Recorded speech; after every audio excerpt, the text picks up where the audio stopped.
privado. También vas a encontrar miles de tutorías gratuitas sobre toda la carrera. Lo único que te pido es que si este video te gustó, te suscribas a este canal y nos ayudes con un like. Ahora sí, sin más dilaciones, vayamos a la clase de hoy. El derecho internacional privado utiliza normas de colisión o normas indirectas. Y para poder comprender qué es una norma indirecta, primero debemos saber qué es una norma directa. Y una norma jurídica directa nos indica que cuando se produce un hecho, se da una determinada consecuencia. Por ejemplo, si es A, debe ser Z. Por ejemplo, el artículo 275 establece que el autor del dolo esencial o incidental debe reparar el daño causado. Entonces, si una persona comete dolo, debe reparar el daño que eso ocasione. Lo vemos mucho más claramente en el ámbito del derecho penal, por ejemplo, porque el artículo 79 establece que el que matare a otro será condenado a una pena de reclusión o prisión de 8 a 25 años. Entonces, como pueden ver, la apreciación de la realización de la condición y la consecuencia pertenecen. Entonces, la norma directa nos da la solución, pero la diferencia entre una norma directa y una norma indirecta radica en que la norma indirecta no nos aporta una solución al caso, sino que únicamente nos remite al ordenamiento jurídico aplicable a ese caso, el que a su vez, en su norma directa, nos va a indicar la solución. Por ejemplo, si es A, se debe aplicar X.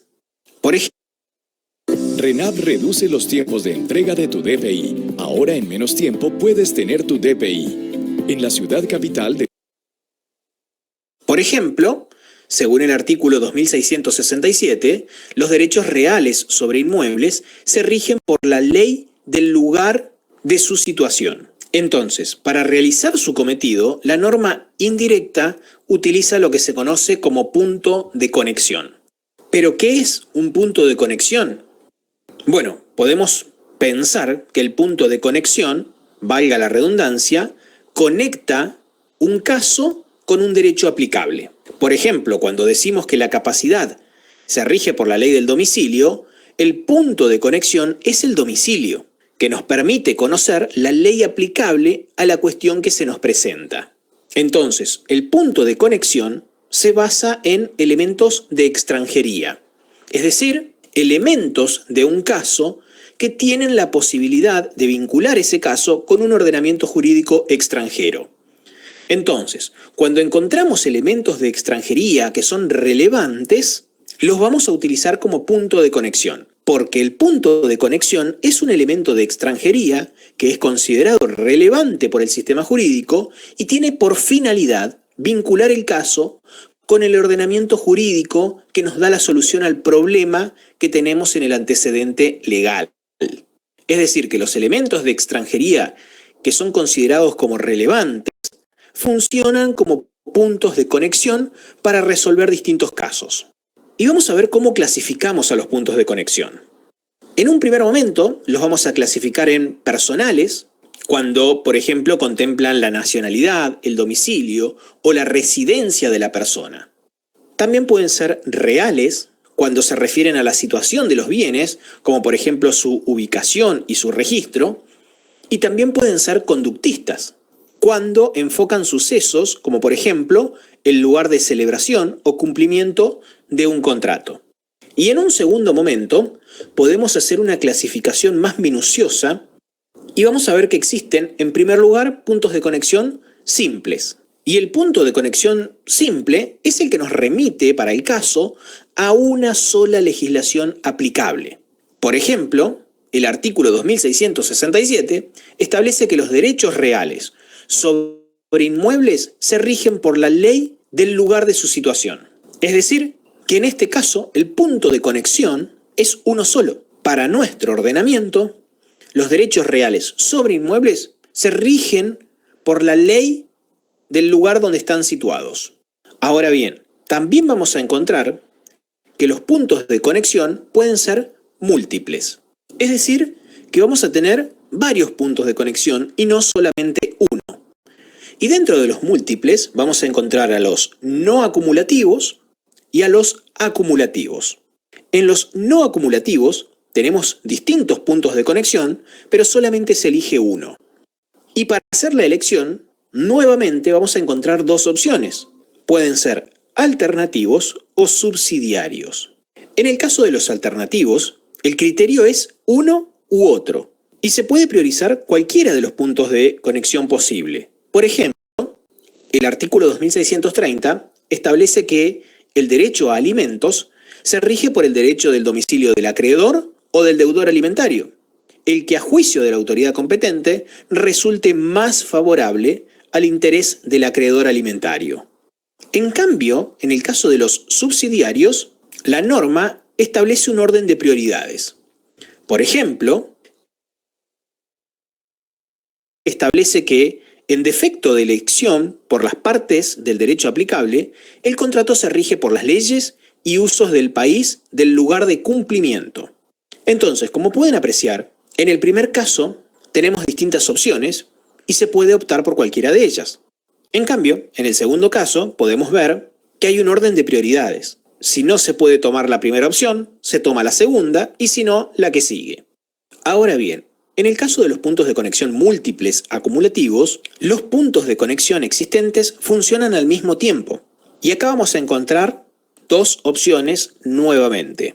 Primero, los puntos de conexión múltiples acumulativos iguales, donde en el mismo caso se utilizan varias normas jurídicas al mismo tiempo, es decir, que se exige la aplicación de varias legislaciones para solucionar el caso. Por ejemplo, según el Tratado de Derecho Civil Internacional de Montevideo, para la validez de la adopción se exige conformidad con la legislación del domicilio del adoptante y del adoptado.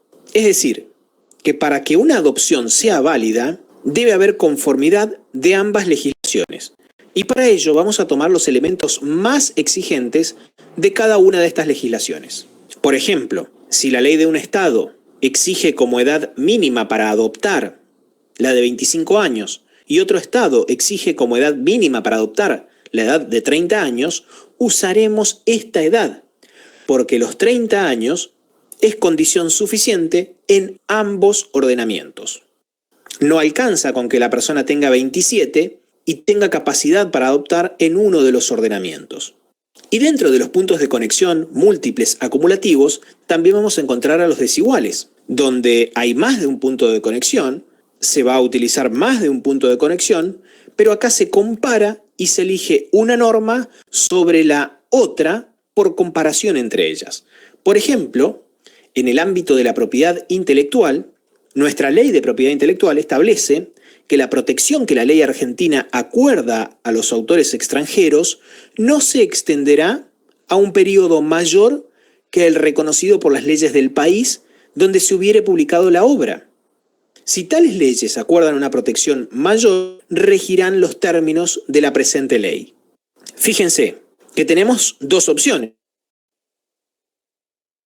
el país donde se publicó la obra y el tiempo de protección de nuestra ley.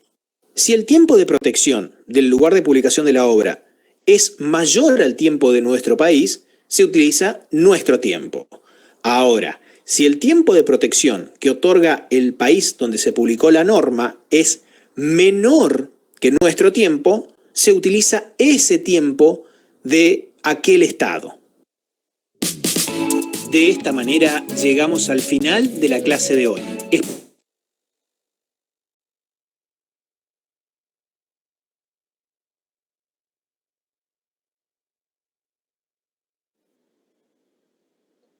Jóvenes, voy a quitar